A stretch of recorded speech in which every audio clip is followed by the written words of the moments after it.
All right, welcome everyone to the 12th episode of the Slava Heroyam podcast. It is the year of our Lord, 23 October 2025 at 7 p.m. We do this show weekly on Thursdays at 7 p.m. And this time I'm joined by Charlie Morris. Charlie was spent a year as the social media director for a Ukrainian humanitarian aid organization called Paracrew. And we're very happy to have him here when we talk about our organization of the week, especially. How are you doing today, Charlie?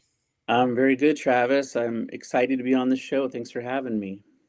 I'm glad to have you here. And tell us real quick a little bit about yourself, where you're from, and do a little bit of an introduction, and then I'm going to introduce people that may be new to the show to our format.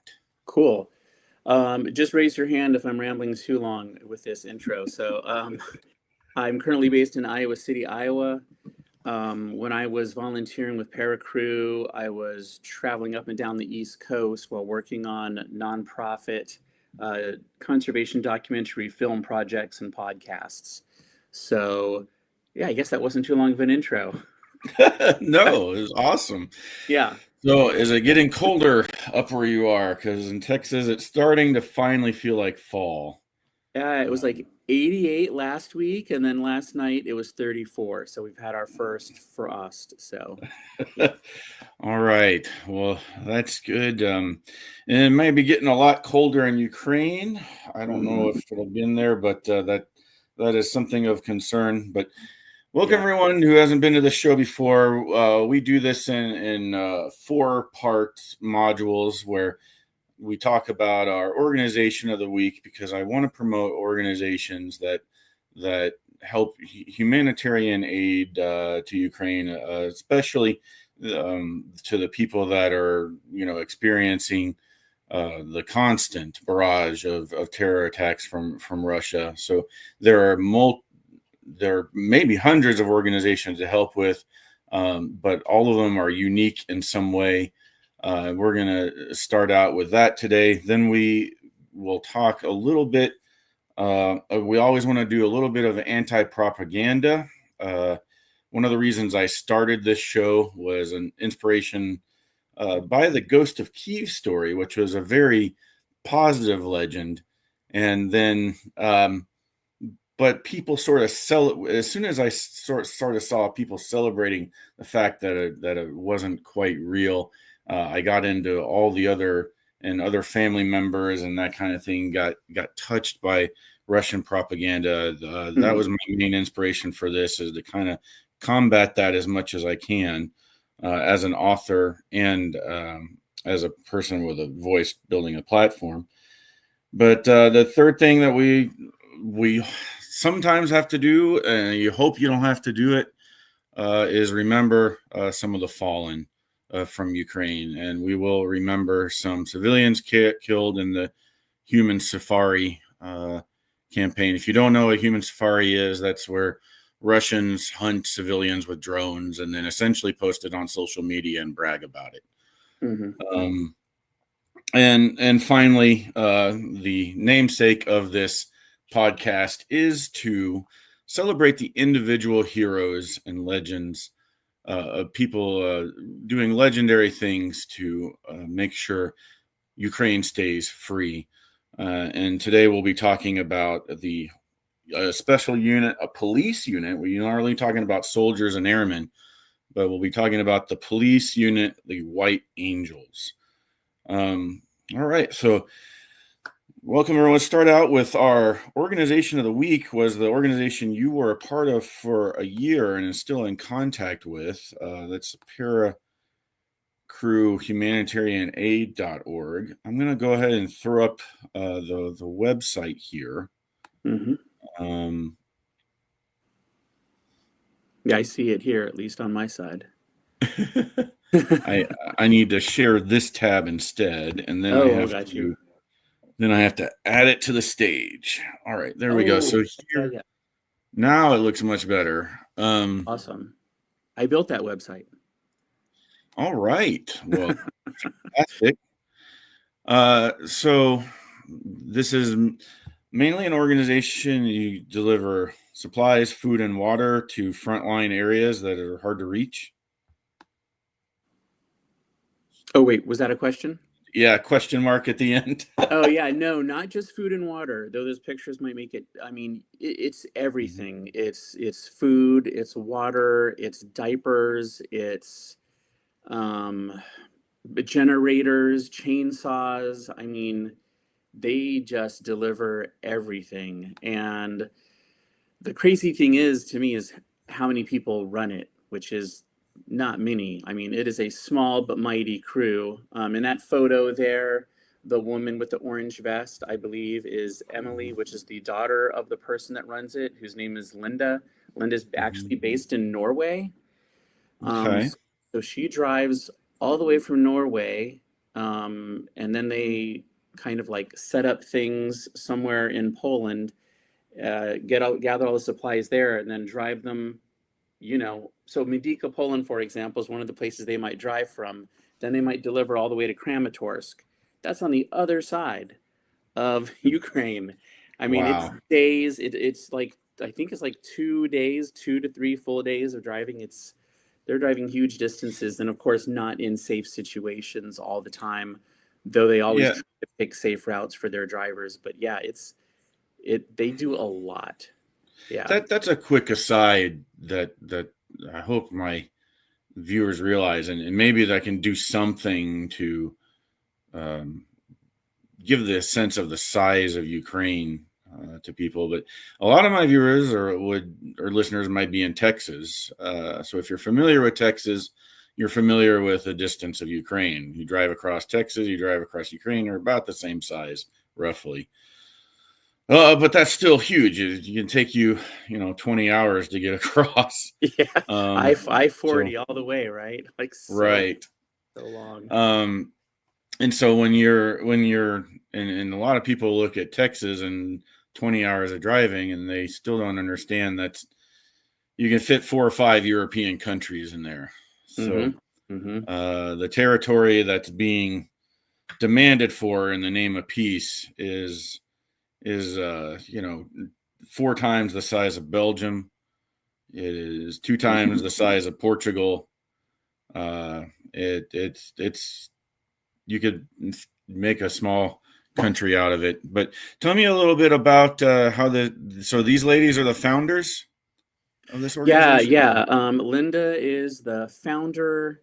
And like I said, that's her daughter there, and I believe Emily in the orange, though I'm sure her daughter was instrumental in helping form it too. But yeah, Linda, actually, you know what? I seem to remember a conversation that maybe she founded it with maybe one other person, but all I know for a fact is that Linda is the sole director now, and probably has mostly been the sole director. And um, but Linda, I would be remiss if I didn't. Linda would say, Charlie, why didn't you mention these other groups? They do team up a Mm-hmm. lot they do like a Friends of the Superheroes sort of thing. She loves, Right, so super yeah, friends. she teams up with a group called Action Beyond Words quite often. And then another group called Nada Dash Nord. I don't know what that acronym stands for, but I believe it's a Norwegian group. And Action Beyond Words. Yeah, so you'll see in a lot of their material, if you go to their Facebook page, they'll be like, this donation was made possible through Action Beyond Words, not a Nord. And basically, Linda just has so many connections inside of Ukraine and so many people. They reach out. Like, for example, a group in Kramatorsk might reach out or in Antonivka and say, hey, we really need this and this and this. Can you drop it to this location when you can get the supplies together? And then Action Beyond Words and Not a Nord, they have supplies. Linda has other people that throw in and they just load a van and they drive it on out. And she said their main need when I was working with them is they needed me to create social media to drive donations for gasoline money because their biggest need was petrol. They had a Mm-hmm. constant really strong, steady flow of supplies, but the gas money was the big issue, and drivers, of course, was the big issue. So, Right. Uh, whoops, that. but you know, Uh, yeah, sorry, go ahead. no problem. The a lot of them need Oh, gas. Some. there's one of my videos. So you can see some of my videos there. I have a whole playlist on my YouTube channel that this video here is a part of. And so basically, that's a cool video. That is when they went to deliver aid into Kherson right after the flooding happened. Oh, wow. Basically, they got a message saying, "Hey, the dam has been breached. We need help." And so they had to take all these back roads just to try to get there. And they were driving through all these mud-covered fields that, of course, were heavily mined. And so Hmm. they couldn't take certain pathways, and because they hadn't been cleared of mines yet. So basically, what they would do is their driver, like in this instant, Anna, one of their volunteers, sent me. She went on the trip, and she sent me most of these videos. And some of them she's narrating, and others she would just send me the video content, and then my job would be to package it together, put it in some sort of like super basic sort of thing, and say, "Hey guys, let's please drive donations." And there you can see Action Beyond Words and Not as logos. Right. Okay. Awesome. Yeah, And have you guys heard of Blue Check? That's another I have not. organization. Blue Check is an organization that uh well, first of all, they collect donations themselves and also try to get humanitarian aid to the front, but they're a coordinator organization. Mm-hmm. They are run by a couple different people.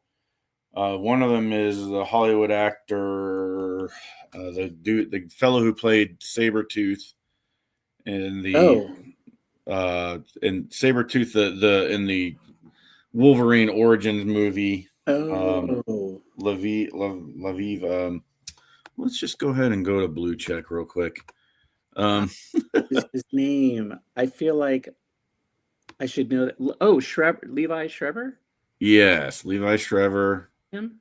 Okay. So the Blue Check, you'll see all these organizations scrolling down here. Nice. But they connect different organizations too. So I wonder if those couple organizations, Yeah. if it would be beneficial to reach out to Blue Check. But that's kind of what they're doing, is they are consolidating all these different organizations to sort of to help get them all coordinated together and where to go. But I found it very interesting. You guys went into Kherson right after that flood. Mm-hmm.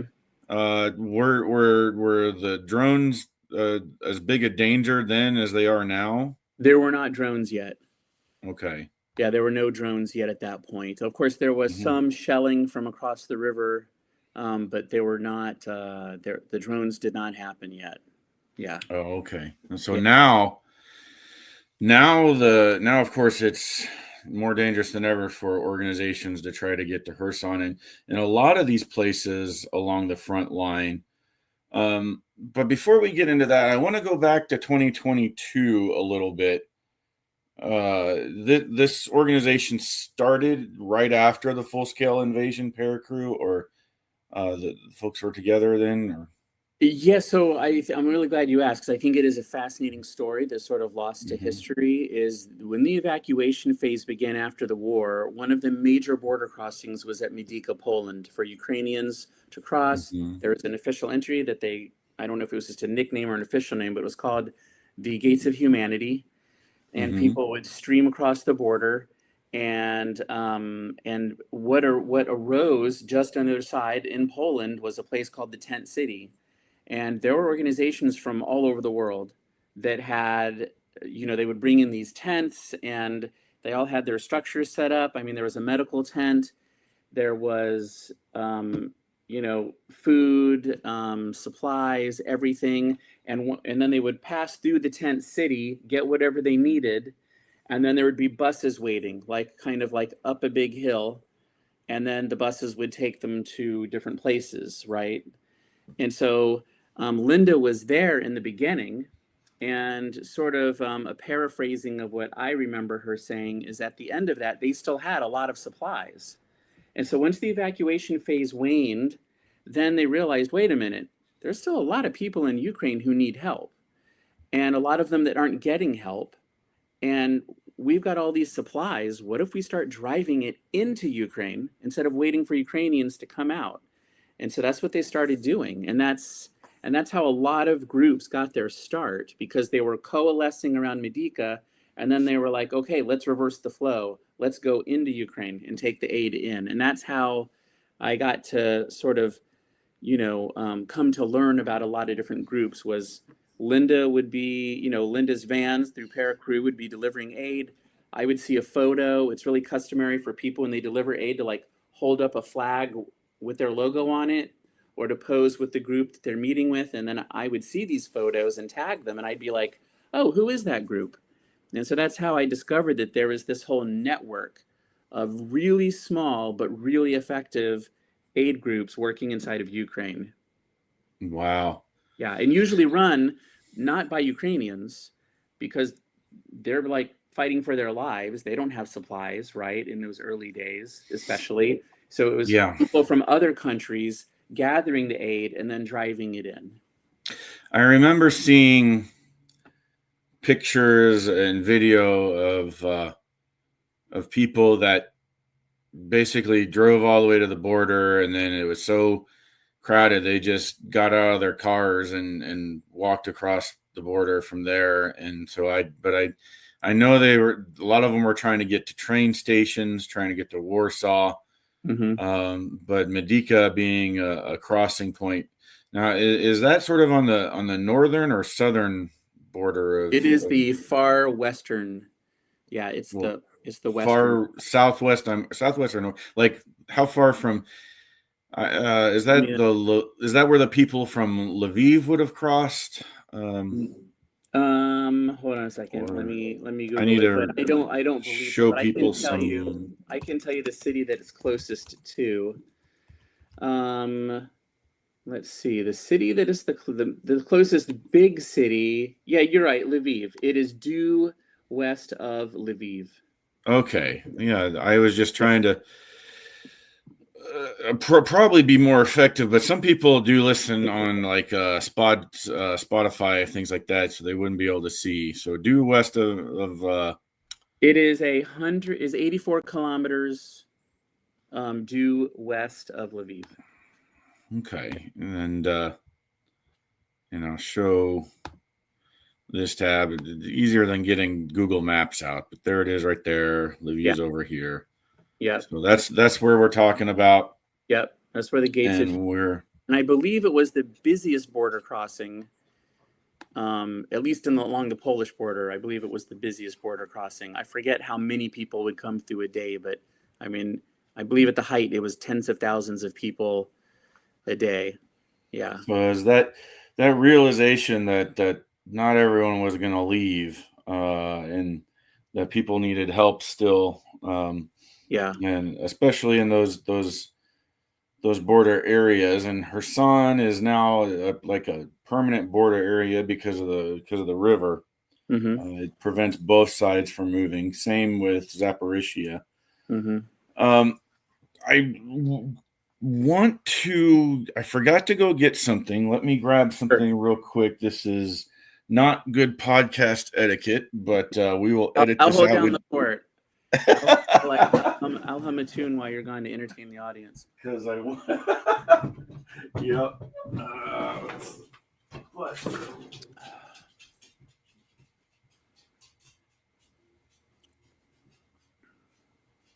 All right, everybody, he's not here. Now we can talk about Travis.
Apologies, everyone. I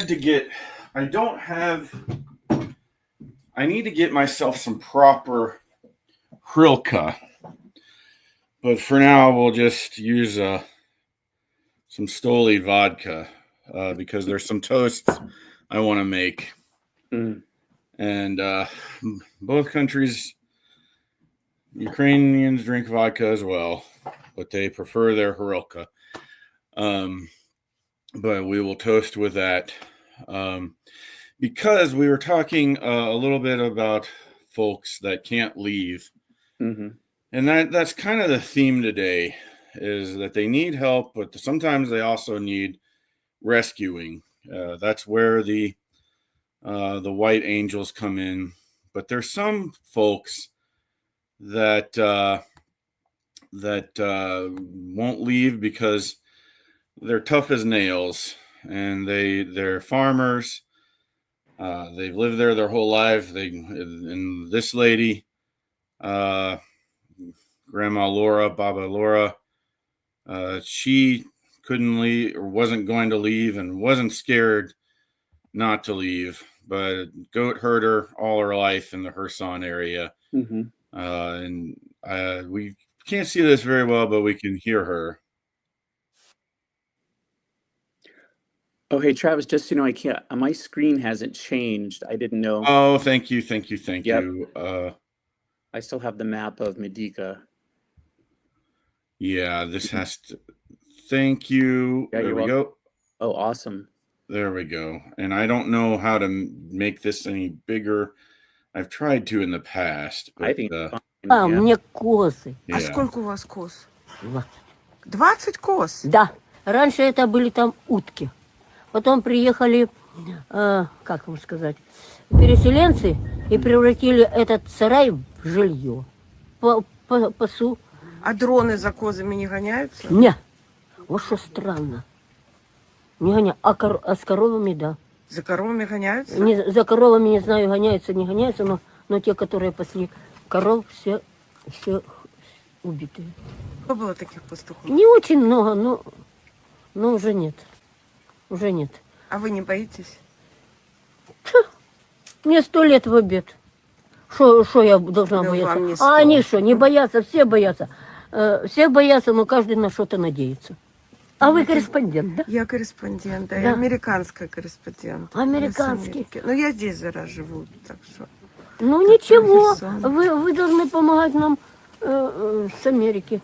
Должны, я согласна. Ну вот, Да. и что-то получается, Ну, постараемся. да? Працуємо. Вот Працуем. показываю, про вас покажу, про коз, Да. как вы живете. И вы знаете, и большинство людей живут по грибах. По грибах. Но не бросают. У них ничего нет, кроме курей. Они потому Курей что нет. свою.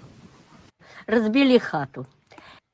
Okay, so that's Grandma Laura, and I just want to show people her fearlessness. And there was another fearless farmer, Alexander, and I can't remember his name right now, but I also want to do a whole segment on him because he had shot down over 200 drones with his shotgun. But these are farmers, people that stayed in the Kherson area, and they went after her again this week, and this time they got her and some of her goats, and that's just it made me so angry. But I want to remember her, and I want to remember.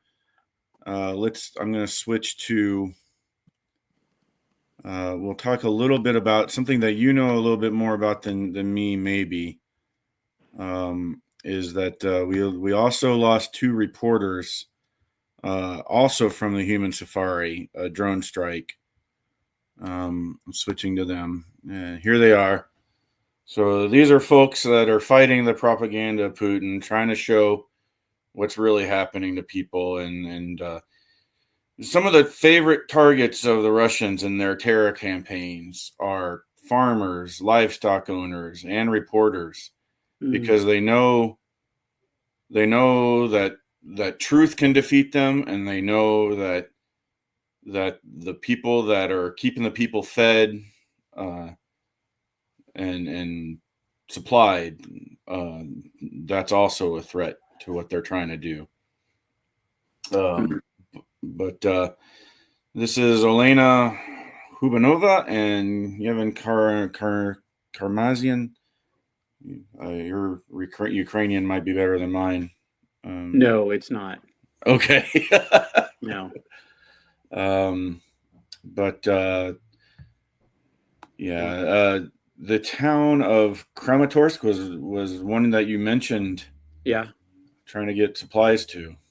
Wow. Yeah. And that's in the further eastern side of Ukraine. Right. Wow. And what strikes me as odd about the some of these terror attacks in the Donetsk region and the Luhansk region Mm-hmm. is that those are the people that you would think Russia would want to convince that, hey, we're on your side here. Yeah. Yeah.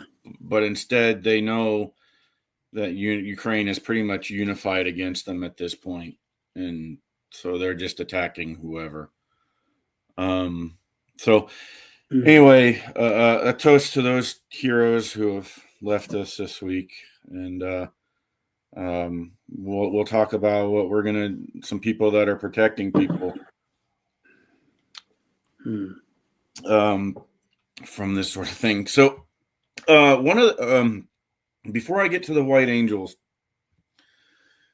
I've talked a lot about a lot of humanitarian aid organizations on this channel, but something I don't address that often is, I always say that I'm vouching for these organizations, and I've met people like you that have worked with them. But one of the propaganda campaigns that Russia runs is, oh, you can't give to Ukraine because anything you give them, whether you're the government or a civilian giving charity, there's corrupt people that are just going to take that money and it's not going to go to the war effort you want it to. Yep. So how much can you myth bust that? So I can.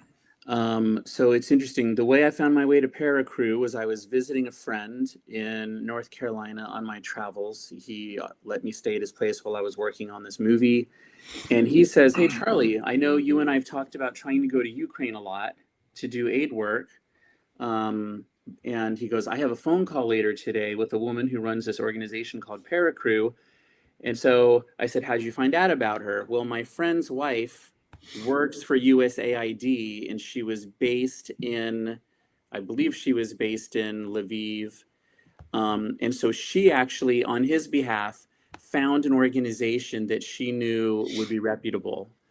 But like he asked her, an in-country person, who should I trust?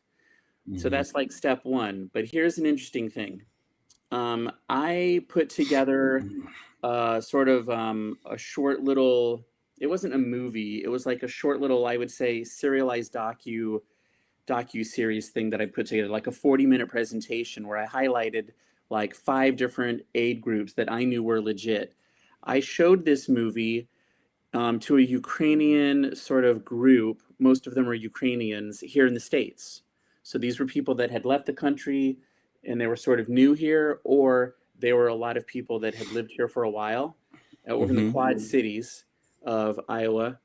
And what was really interesting to me is a lot of the people, even Ukrainians in the room, said, "We went to give to organizations. How do we know they're legitimate?" And that really surprised me that even they were confused. And so I tried to teach them. I put together a list of agencies that I like, and I was like, and here's how you spot a fake agency. It takes effort. You have to look at their Facebook page, and you have to see, do they post more than like 3 times a day? Because the fake ones that are run by Russian troll farms, they'll post 20 times a day.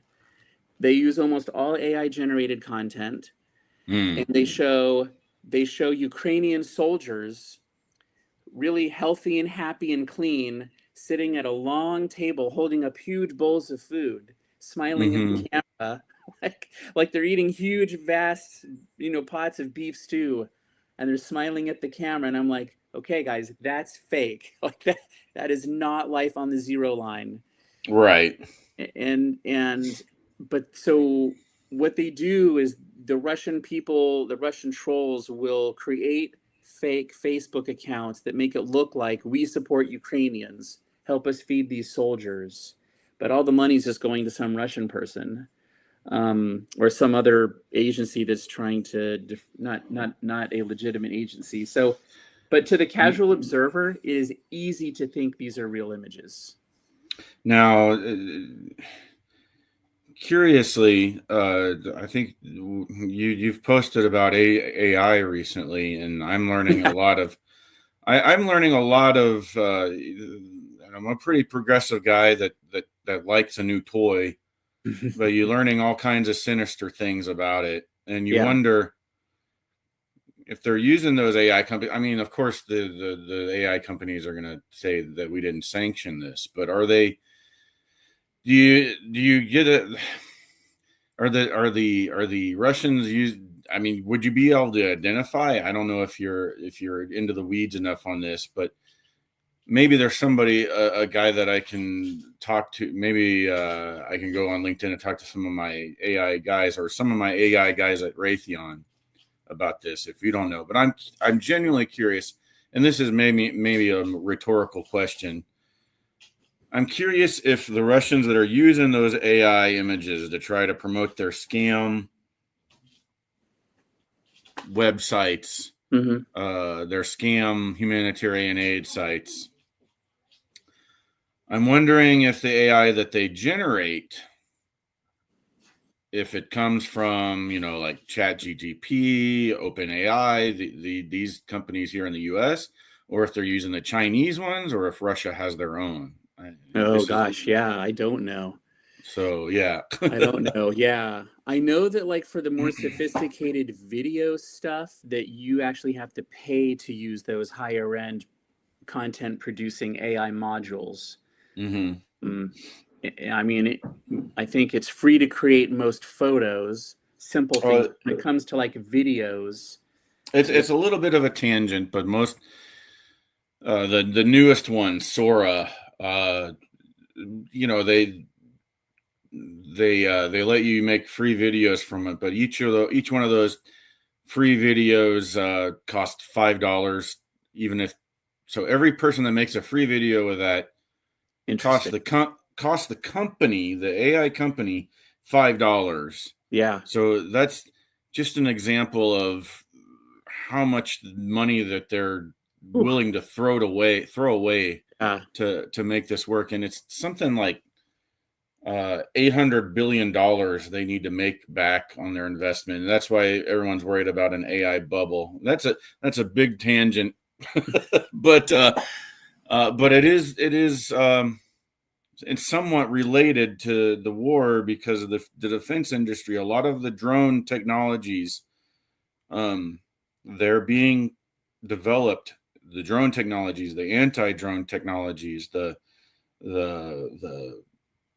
even how much down to the wire of how we're going to run, how China wants to run their invasion of Taiwan, the simulations of that, the boats, everything has some sort of AI involved in it. So the defense industry, even if the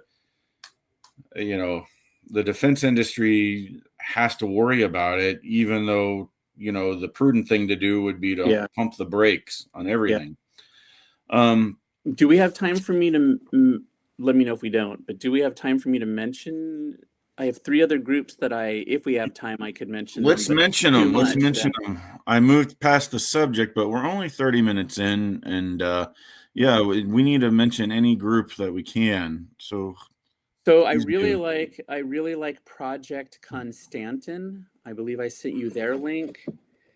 I'll just briefly say that these guys. It is really worth going to their Instagram or their old Facebook posts and seeing what they're up to. But especially, there is a guy. So they have a memorial page on their website for 2 of their main people that used to work there who have both been killed at this point.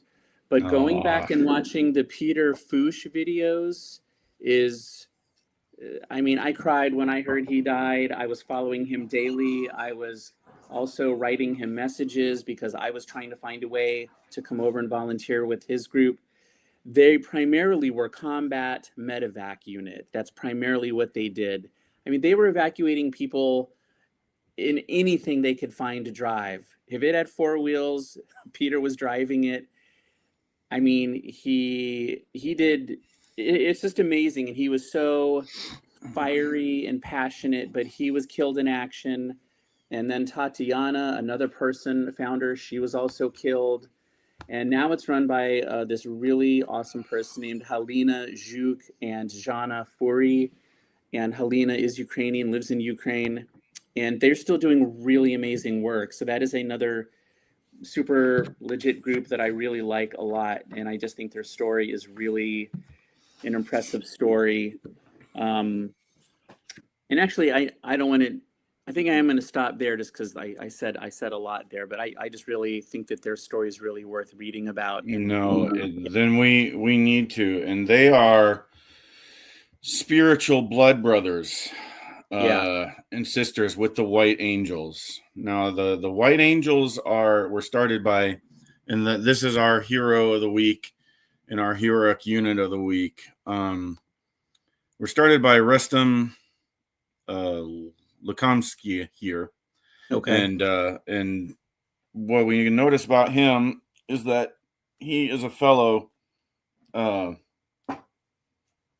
can't get my hat off because okay. We're fellow bald hero. I say he looks like you. Yeah, bald heroes unite. And me. Yeah, bald heroes unite. Yeah. So glory to the bald heroes. Slava, whatever bald means. Slava, yeah. So, but there he is. He started out with much like the organization you were telling me about, but he's a police officer. Oh wow! He's a police officer in Donetsk, the wonderful city of Donetsk, which has been completely ravaged by war at this point. That was a city that was ravaged by the anti-terror operation. Real quick breakdown of history for anybody new watching this. The anti-terror operation happened after the Euromaidan revolution, sometimes called the Day of Dignity, in which Eastern Ukraine, the contested areas right now in the war, Donetsk and Luhansk, those, if we want to think of you know how easy our geography lessons would be, as an aside, if all of our states were just named for the capital city? Ukraine's pretty much named their states after their oblasts after the capital city. I live in Iowa City, which is in the state of Iowa. So. Oh, okay. That one counts. One counts. But you don't live in Texas City, do you? No, I don't live in Texas City, and we don't live in the state of Austin. Right. But city.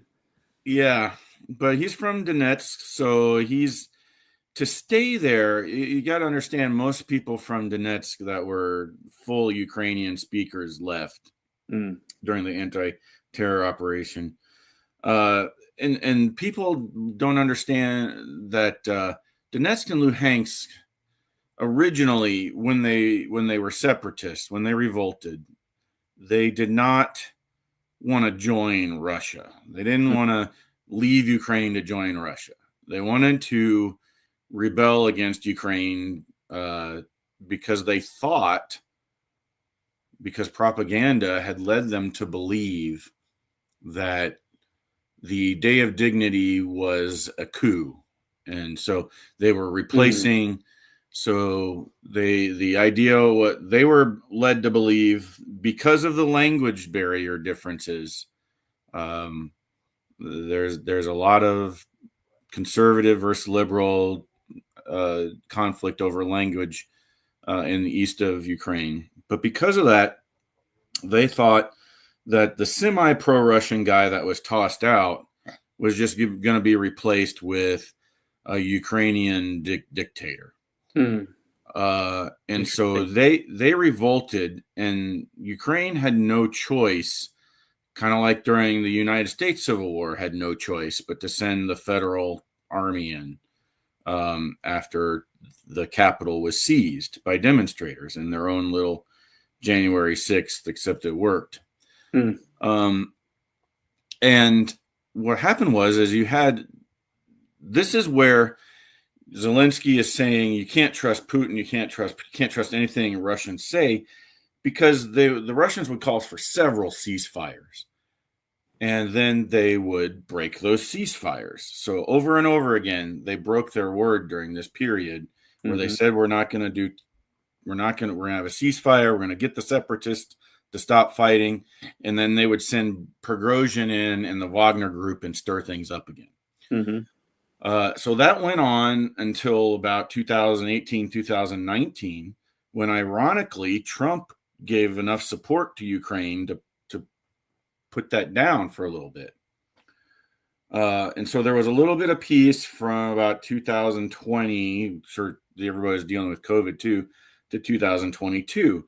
And so this cop during that whole time continued to serve and protect, continued to be Ukrainian, and then was invaded and went around with his own personal vehicle at first to get as many people out as he could. Then he found himself one ambulance crew. Wow. And at that point, he went into Donetsk to get people that wanted to leave out. And at that point, because he had a white ambulance, they were nicknamed by the citizens of Donetsk that wanted to leave. They were nicknamed the White Angels. So, I'm just going to add something if I can, or yeah, be rude. I'm going to be rude and just add it. Is that one point of context for people to understand is how insanely rare having an ambulance was at that time and still is. Like here in the States, we're just like, well, how hard could it be to find an ambulance? In post-invasion Ukraine, these things were like solid gold. It was so rare to have an ambulance where you could cart people around. So I just wanted to throw that out there because most people don't know that. I didn't know that. I knew that there were. Yeah. I knew that he went into places that that ambulances couldn't go. Yeah. Is how the articles read. Yeah. But the fact that there probably was no ambulance. Yeah. It's not rude at all. Podcasts are meant to jump in and get feisty. No, they were very difficult to come by. By the time the tide had turned and the evacuation phase was over, anyone who had a van big enough to cart a human, I mean, that's why like Project Constantin for combat medevacs, he was evacuating people in sedans. I mean, these are really hard vehicles to come by, and it's only become more difficult. And like in Kherson, when the Russians left, they took like every ambulance they could find with them and most of the larger cars, leaving the people without an ability to transport injured people adequately or safely and properly. So yeah, it's a really big deal to have a Sprinter van decked out with bed capabilities where you can lay a patient down, in any kind of comfort. Yeah. That's amazing. Yeah. And well, his organization grew where he's got, I don't know if he's got 5 ambulances now.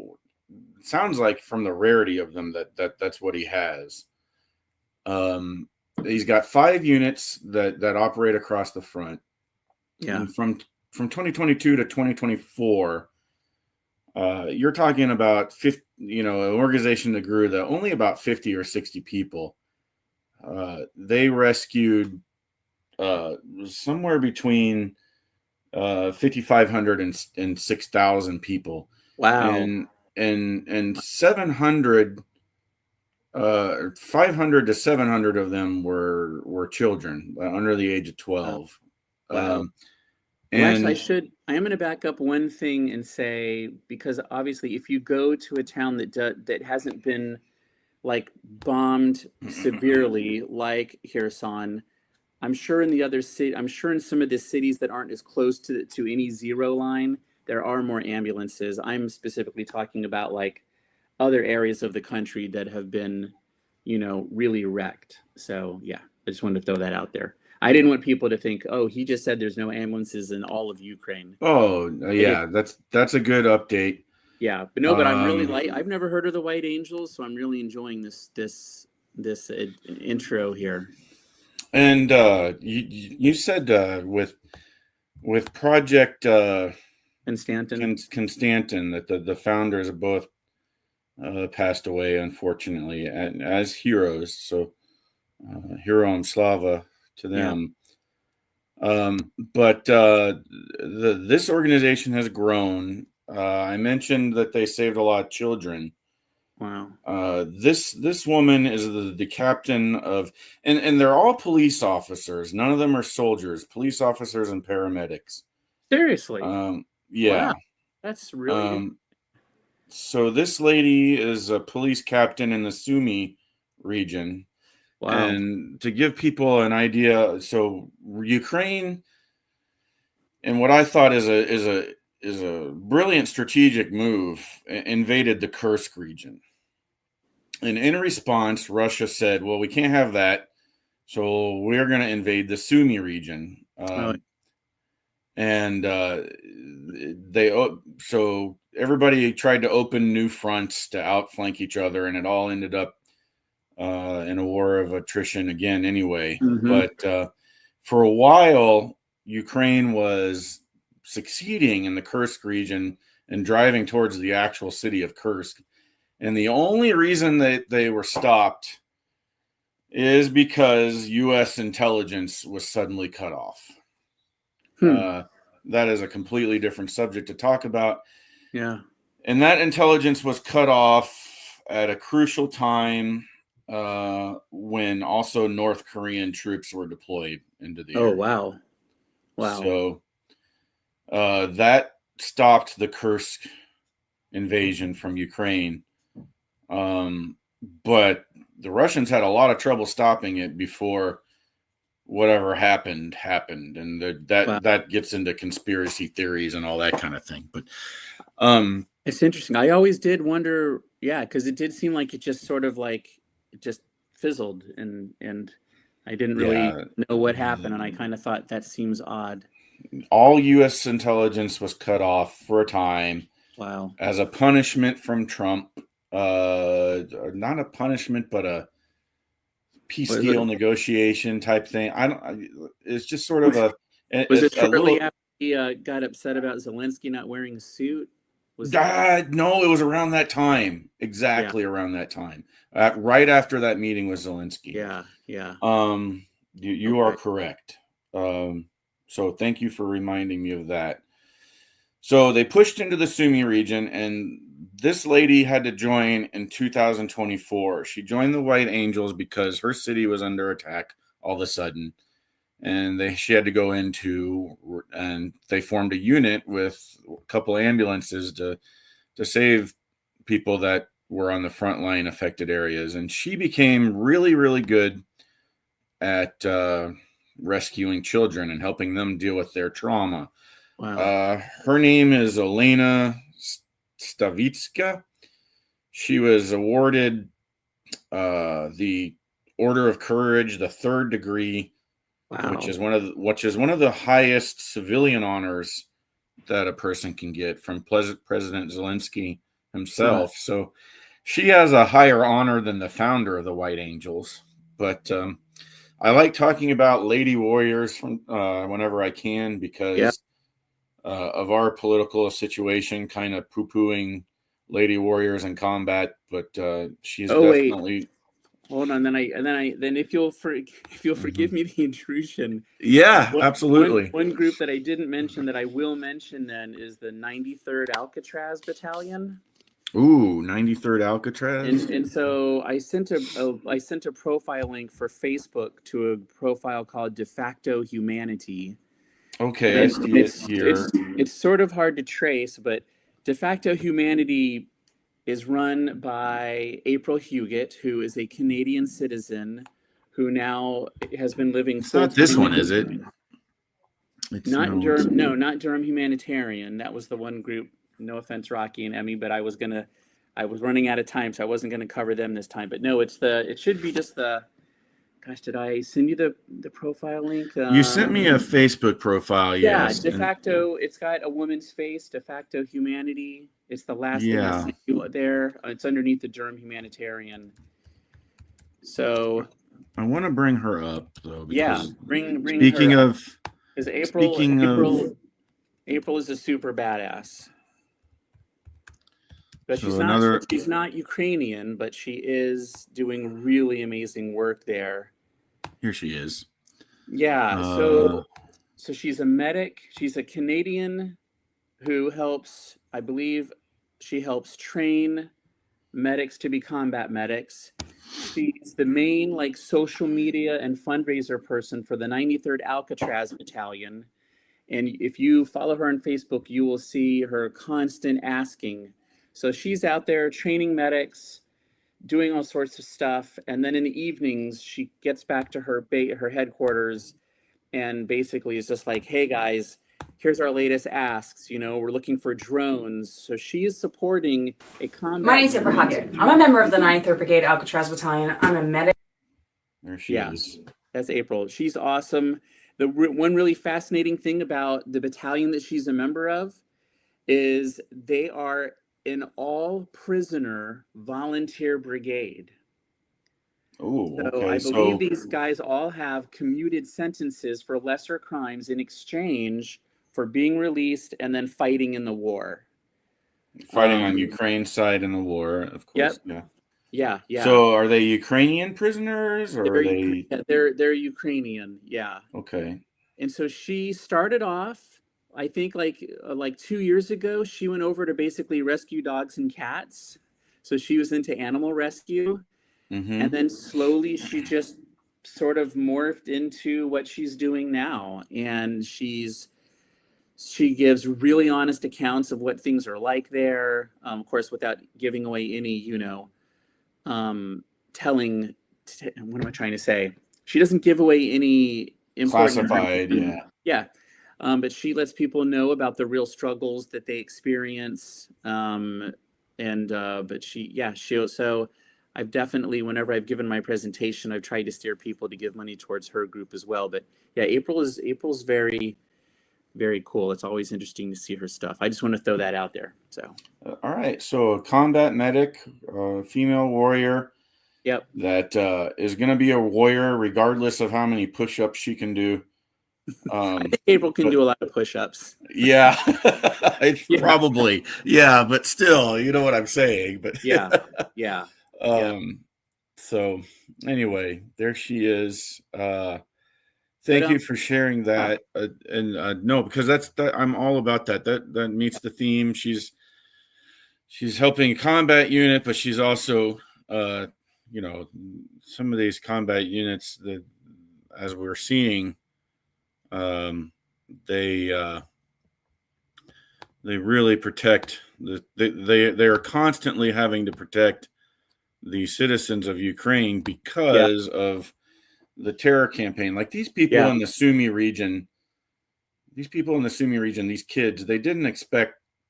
They thought, okay, we've established a front, and we'll have some warning if the war comes our way. And the war came their way from the north, which is a little bit unexpected. And so this group, the White Angels, expanded, and her unit saved something like I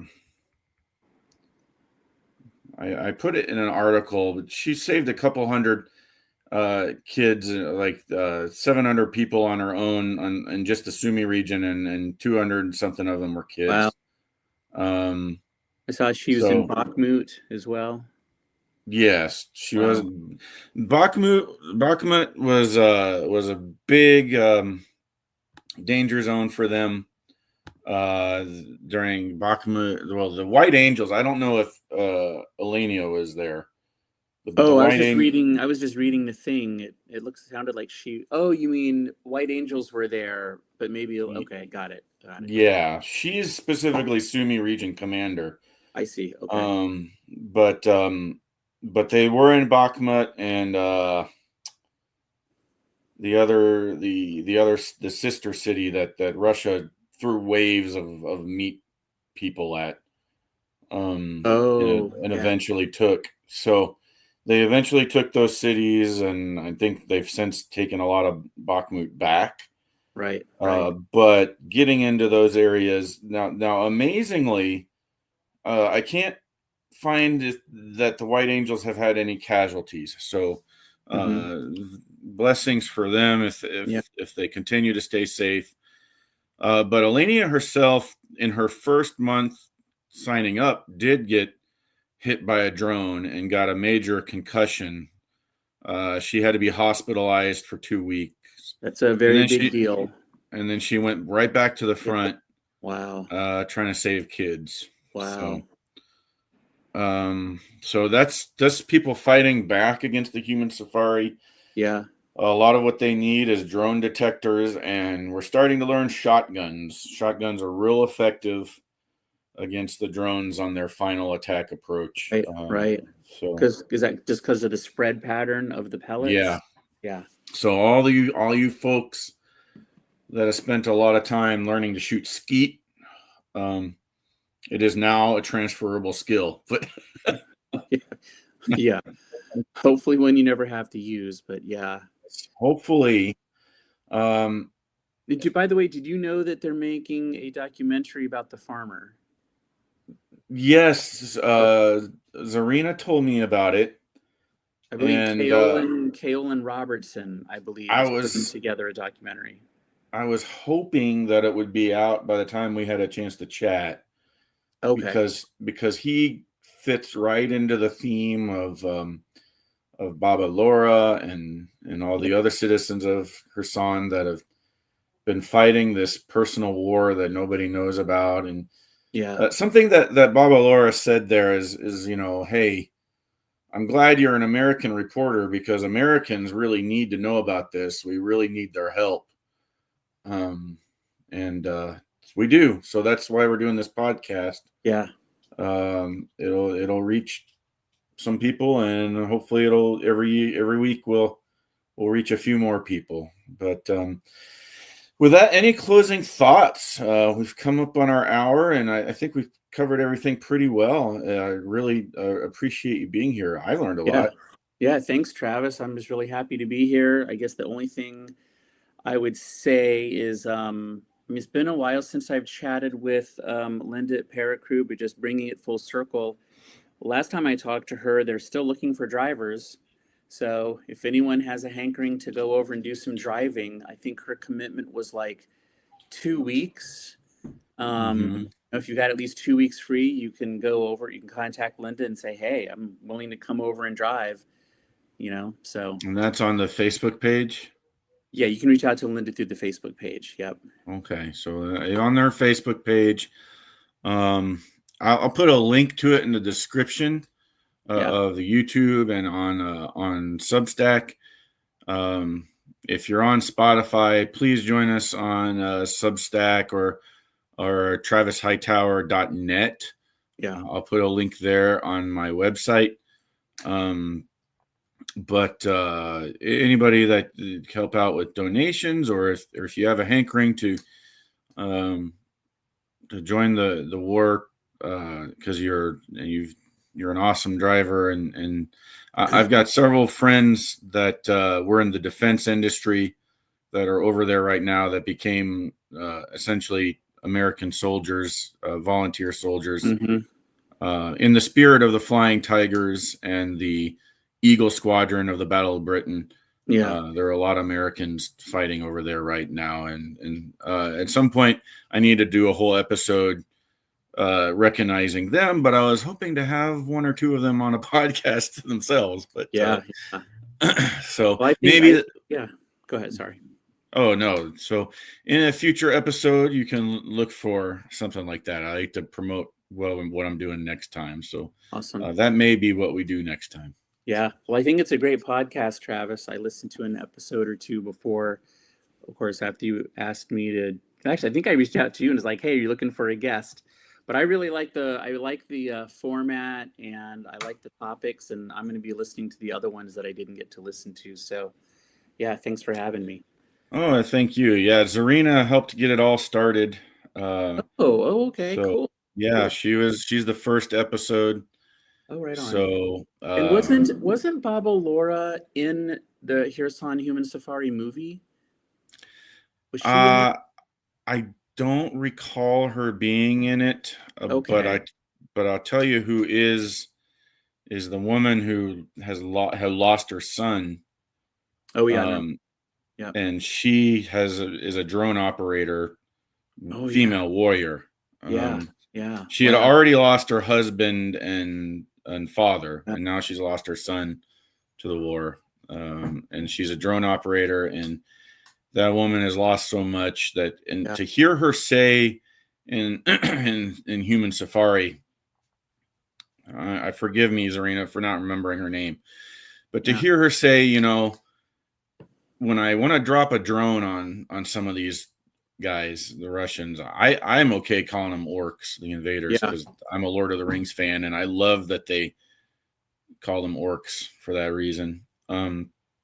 But the woman in question that we're talking about, who's lost her whole family to the war and is now a warrior with drones, which a lot of female warriors become drone operators. Mm-hmm.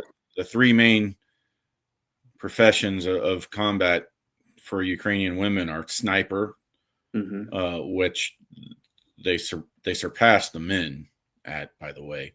Yeah. That was the I'm kind, episode I listened to. I was so yeah, fascinated that there was a female sniper who had 60 kills. I was like, yeah, oh, chilly. wow. Yeah. It won't be long before one of them gets the record over the guy who has the record. But there's a guy who broke the sniper record for distance in Ukraine. I forget his name, but a lady will beat it soon. And then drone operators and combat medics, as you introduced us to Mm-hmm. Lynn. Yeah. But the drone operator, where I got away from, was that she feels herself wanting to kill out of vengeance for them taking her whole family, but Right. then she kind of stops herself and says, no, I need to do this right. I need to fight right, because I don't want to become like them. Right. She didn't want to sink into hate, but she still wanted to Yeah. defend. Yeah, I thought that was pretty admirable, I felt like, as well. Yeah. Mhm. Wow. So that's where we'll leave it. We'll be glad to have you on again as well. We'll catch up. We know we want to try to set up some more screenings of Human Safari and other documentaries. Mm-hmm. So maybe we can work together to do that. Right. But Great. until then, I always say glory to those who defend the this is one more small tangent. Sure. There's a Ukrainian I follow on Substack that saw the demonstrations of the No Kings. Oh, yeah. And he was so moved by that he actually posted a message that said Slava Americana. And I was like, coming from a Ukrainian, so because that made him realize how much of our country is really, with them, despite everything going on. Yeah. So for those that defend the Constitution, I mean, sorry. Mm-hmm. Go if ahead. I can add one more thing. So I am in touch with a friend who runs an organization that's in Kherson. And then, of course, I'm in touch with Zarina. Also, Durham Humanitarian, which has been on the screen here for a while. We didn't get to dive into them, but I just want to say that when I reach out and even just say hello to these people and say, hey, hope you're having a safe day. I hope you stay safe today. They almost always comment back and say something like, thanks for not forgetting me. Because we feel forgotten by America. And I can feel their frustration and their invisibility, because they're just like, where's the rest of America? And so it's nice to hear that a Ukrainian saw the protest and goes, oh, maybe all Americans aren't just, watching Netflix and forgetting we exist, Right. But, yeah, it's So that was really, and that was a real important demonstration, not just for our own politics, but to let the rest of the world know that we see what's going on. Yeah. And that's how I always end, is with glory to those who defend the Constitution of the United States, and Yes. Slava Heroyam, or Slava Ukraini, and Heroyam Slava. Heroyam Slava. Yeah. Excellent. And by the way, this should tell the audience members